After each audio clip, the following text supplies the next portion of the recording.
रास्तार अवस्था शोचनीय एवं रास्तार पलटि मरण जनता आमे कहूँ ठाकुरमुंडा जो रही रथ पड़िया रही रथ पड़िया बंध साही पर्यंत रास्तार अवस्था शोचनीय हो पड़ी। तेबे कौन रही अवस्था आसंतु तार वास्तव चित्र देखा। रास्ता समस्या को नहीं हंतसंत स्थानीय बासिंदा ब्लॉक को संजोग करथिबा मुख्य रास्तार अवस्था बेहाल। आमे कहूँ मयूरभंज ठाकुरमुंडा ब्लॉक रू चमकपुर बंध साही को संजोग करथिबा रास्तार कथा। दीर्घ 20 वर्ष तले एक पिचु रास्ता निर्माण होइथिला। एबे ही रास्तार चालिकी जीवा मध्य संभव हेउनाही। फଳରେ लोके नाही नथिबा असुविधार सम्मुखीन होउछंती। संपूर्ण रास्ताटी एक विकल्प सड़क भावे परिचित। कौनसी कारणरू मुख्य सड़क विच्छिन्न हेले एहा एक विकल्प रास्ता भावे मध्य व्यवहृत होइथाय। हमर ब्लॉक को आज दीर्घ 20 वर्ष हला रास्ता हेइतिला, किंतु से रास्ता रास्ता रे नाही। लोक जीवा आसे पई बहुत असुविधा करछंती, बहुत एक्सीडेंट होउची।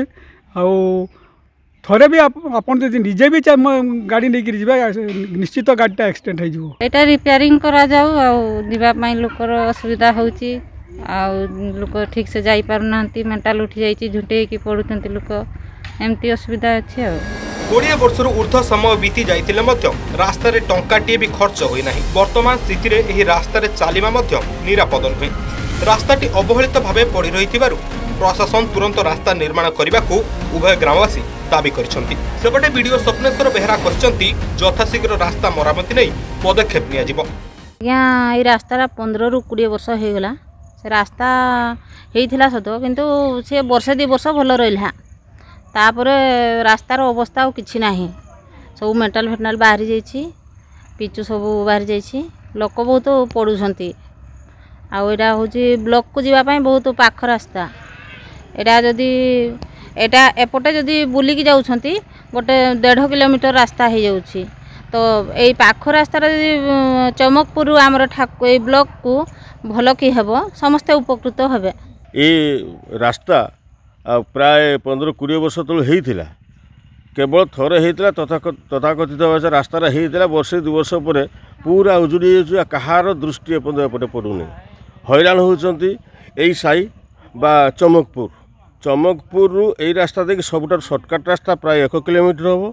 आउ एई साई होउछि बंध साई रु सेटा मात्र 500 मीटर खंडे हम। किंतु बर्तमान एमिति अवस्था हेइछि, 4 चकिया तो आसवा दूर कथा, 2 चकिया साइकेल मध्य आसवा दूर कथा, चाली जो मैंने आसुछंती सेमाने मध्य मेंटल हाउड हेकि तळे पडुछंती। तांका प्रपोजल लेबे ये रे कहि तांका पीओ को पठै देबे, बुझले कि आज्ञा। से रास्ताटा केते थिबो? 1.5 किलोमीटर। हाँ, प्राय 1.5 किलोमीटर। 1.5 किलोमीटर माने मेटलिंग तो हेइछि, किंतु रिपेयर होबा उथरे ना। मेटलिंग उठी जाइछि, गाढो होई जाइछि। आज कथा हे जाउछि को स्कीम रे पकेई गोटे। आज्ञा। तेबे एही रास्ता कार्य केबे करा जाउछि ताहा देखिबाकू बाकी। दीर्घ वर्ष हलाणी ये मेटल बाहरिकी रास्ता संपूर्ण नष्ट हो जाइए।